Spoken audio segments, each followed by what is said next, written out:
ప్రతిపక్ష పార్టీకి సంబంధించిన నరేందర్ రెడ్డి అనుచరులు వారి మాత్రమే జైల్లో పెట్టింది, మిగతా వారిని పార్టీ నుంచి పంపించాలని కోరుతుంది. తప్పు, శుద్ధ తప్పది.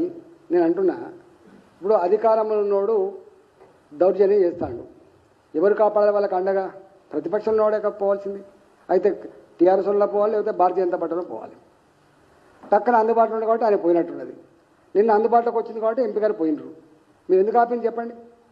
ఇప్పుడు జనరల్గా ఇప్పుడు ఇంతెందుకండి, నేను మాట్లాడి పక్క పెట్టు, ఇదే భూముల గుంజుకునే సందర్భంలో కావచ్చు, లేదా ఇట్లాంటి సంఘటన జరుగుతున్నప్పుడు కావచ్చు, రేవంత్ రెడ్డి గారు మాట్లాడిన మాటలన్నీ మీకు పంపిస్తా, ఒక 10 సీట్లు పంపిస్తా.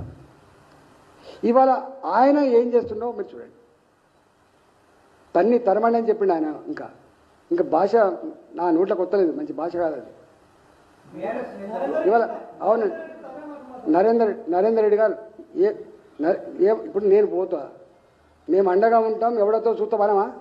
చెప్పండి, అనమా అండి? ధైర్యం చెప్పమా? అండగా ఉంటామని చెప్పమా అండి? నాయకులు చేసే పని ఏందండి? నాయకులు ఎందుకండి? ప్రజలకు ఏమైనా ఆపద వచ్చినప్పుడు, అధికారమే నేరమై దౌర్జన్యం చేసినప్పుడు ప్రశ్నించడానికి ఎవరుంటారండి? ఎవరు ఉండాలి కదా. తప్ప గట్లయితే 100 సార్లు అరెస్ట్ చేయాలి రేవంత్ రెడ్డి గారిని. ఆయన అధికారం లేనినాడు ఆయన మాటలకు 100 సార్లు అరెస్ట్ కావాలి. మరి అయిందా? చేస్తారా?